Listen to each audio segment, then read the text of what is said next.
All right, so Toke Makinwa is a Nigerian radio personality, television host, vlogger, and best-selling author.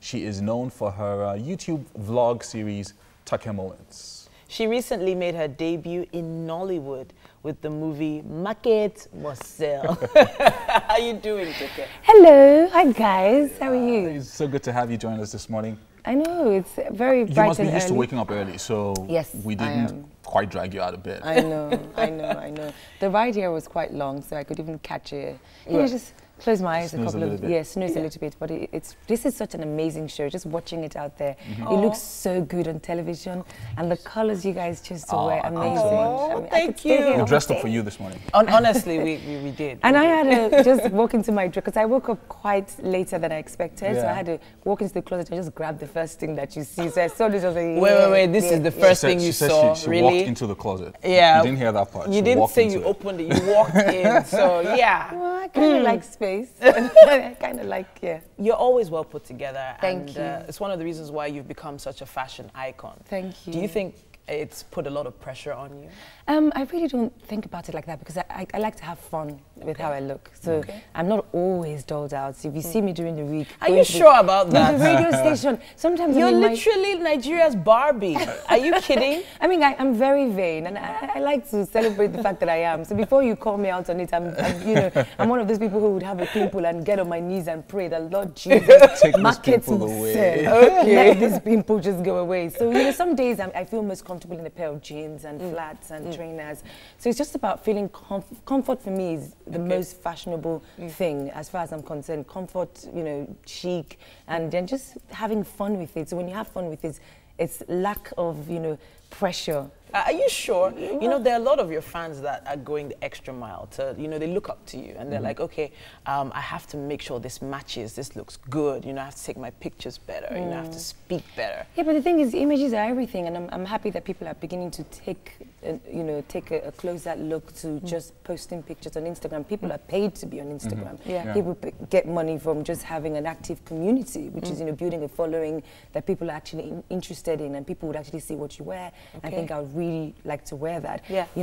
Just as long as we don't go broke trying to look rich. So I try to, I'm the girl who would throw on, a top that is not that expensive or wear a pair of shoes. It's not about the expensive or the price per se. It's about having fun with it. So even when you're cheap and cheerful, you can have fun with colors.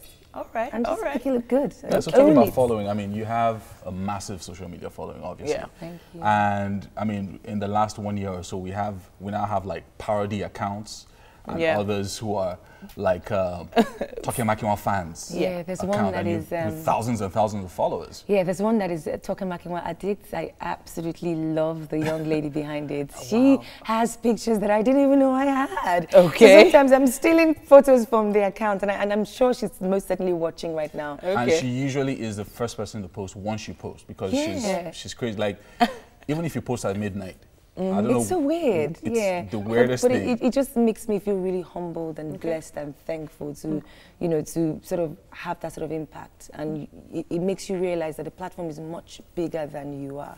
If I even started this just for the fun of it, it's taking its own life. And you now know how, it's a lot of responsibility. So that is the pressure, not the fashion side. But just, having to have people realize that you're human as well. And you're going through life, you're going to make mistakes. And I'm owning up to my mistakes and leaving it and loving it. So I have this new phrase called glow through what you go through, which is basically wherever you find yourself, just keep doing you and make sure that you don't lose the essence of who you are. Amazing, amazing. I wanted to go into Nollywood though. Nollywood is a new thing. Well, we're connecting with you now. But then, amazingly, I saw a comment like, what is she doing in Nollywood? Why is she going into Nollywood now? Doesn't she have enough? Have you ever had to address issues like that? Have enough? Really? We can't. I mean, I would like to say this year has been one of the busiest years that I've had in a while, and it hasn't always happened for me this way. So I'm basking in all of it, and there are many doors that have opened, and being in a movie has been one of my it's one of my dreams. I remember when I started out in this industry, you'd have auditions here and there for TV presenting, for movie roles as well.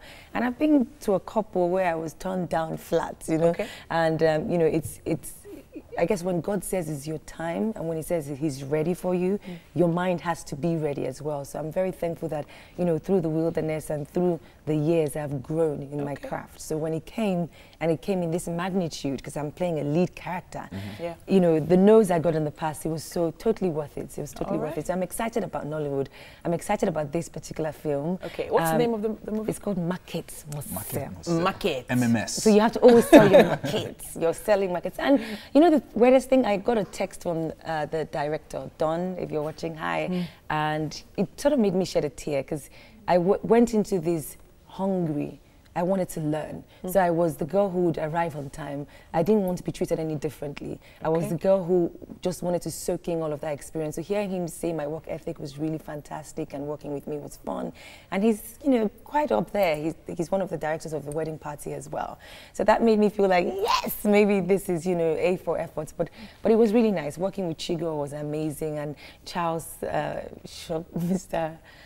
he's what you see is what you get. Absolutely. You know, he's absolutely amazing as well. It seems like we have a clip or two that we need to play. I think it's of one of your vlog messages. Okay. Let's see.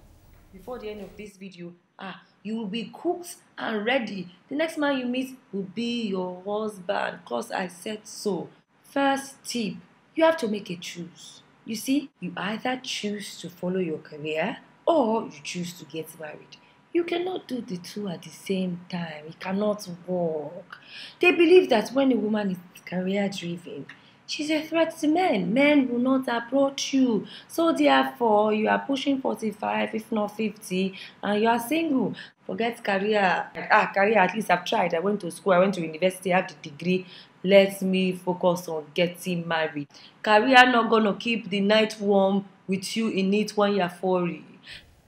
I don't know who that you have is. to respond to that. You have to. I don't know who that person is. Something happened. You know? Like, I was going to ask, because just before we played the video, I was going to ask about, it seems sometimes like you have like different personalities. Yes. So you have the vlogging Toke, and then you have the Toke on radio who's always fighting with Nanya. Yes. And then you have, you know, the Toke on Instagram who's always on fleek. Yes. So how do you separate these things, or they just come on you like that? I think they're just entwined in this bubble, you know. Sometimes you never know what you get, you know. So for me, I don't think they're that different per se. I just think it's in there. And, you know, my vlog is it's crazy. It's crazy. You know, I'm telling like it is. Literally the conversations. And it's so weird how we live in a very pretentious society. People act like we don't talk about these things, but we do.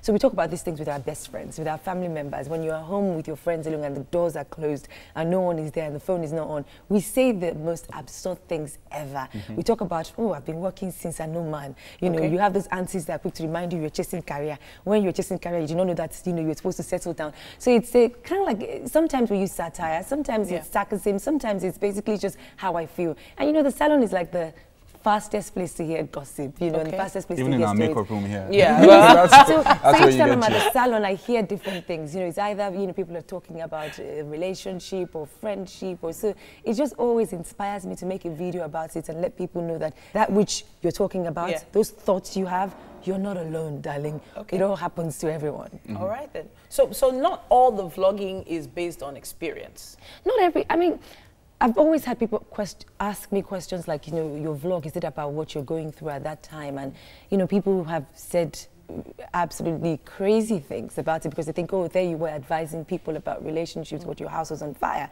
And I, you know, I would give relationship advice because everyone has a thing or two to say about relationships, because when you sit with your friends, you know, we all don't have perfect lives. Doesn't mean that my life is what I'm talking about. It could basically be something someone said to me. It could be something I'm going through. It could be something that has happened to someone I know. So it was never really about me. Per se. You know, it's just me saying those things that... So you're representing someone or stories that you've heard? Yeah, it's a little bit of both. I mean, sometimes it's something that might have happened to you a long time ago. You know, you went on that one date, the guy walked out on you. You know, that experience, you share it on the vlog. Or, I don't know what you're talking about. It's never happened to me. Yeah, we can all say that. You know what I mean? Or you found out he was dating 2 other chicks and you had no idea. You know, someone who is going through something, you know, as long as it's just very conversational. And then then the weirdest part is when you see a group of guys and they haven't seen each other in years. I always say this example. The first thing they'll talk about is, hey, my guy, how are you? How's work? They'll talk about sports. They'll talk about the weather. Even before they now say, you don't marry. It's like the last thing they'll ask. But we women, we're so into our business. If I run into you, also, I asked you for the kids already. How are the kids? How's Oscar? You know what I mean? Because that's how we are. So it's basically talking about things that we like to talk about, even when we act like we don't. All right. So I know there's been a little bit of a twist. Before we move to the kitchen, you've started giving back. I don't know if you heard about what she's doing. The work, you know, you were talking about the fact that lots of people reach out to you talking about they want to pay their school fees, they want to do business. Just sitting here, actually, someone, and we found out that the account was fake, and it really broke my heart because I realized that there's so many people out there who genuinely need. You know, so I guess I probably just have to be a little bit more careful. And but then of course you talked about the fact that you want to start a project where you're actually giving back. It's actually it started already. It's called On Becoming Empowered, and you know we've had a tremendous year with the book and touring and just meeting people and hearing their stories. I think that was my biggest blessing and lesson. People will think that we have these book tours because I just want to have people come in to hear me speak, but it's always a twist because just hearing people talk about themselves and sharing where they are, you know, in life right now just blessed me tremendously. So I was on a flight from Houston to New York when I was talking to I'm a Jesus girl, by the way, so I always put that out. Of course. And you know, I was having a conversation because I feel like I talk to God the most when I'm really, there's something that being in the sky does to you. It just draws you closer to nature. And I heard the Spirit say to me, you know, unbecoming really means a work in progress. You are, you know, a work in progress. And when you think you've become that which you're meant to become, there's some room to become some more. So for me, I started to, you know, fuse with the fact, what can I do? It's been such a blessed year. How can I impact people's lives? And then it came to me, you know, why don't you just start this grant where it's supposed to help people who are in businesses, people who have started, people who have ideas, whatever it is, just do a 1-minute video, upload it on Instagram and tag us on Becoming Empowered and let us know so we can reach out to you and, you know, help out. I have a feeling people are already hitting your Instagram right now to find out more. We need to move to the kitchen now, though. Let's find out what's what do you guys have? What they've been up to. Speaking of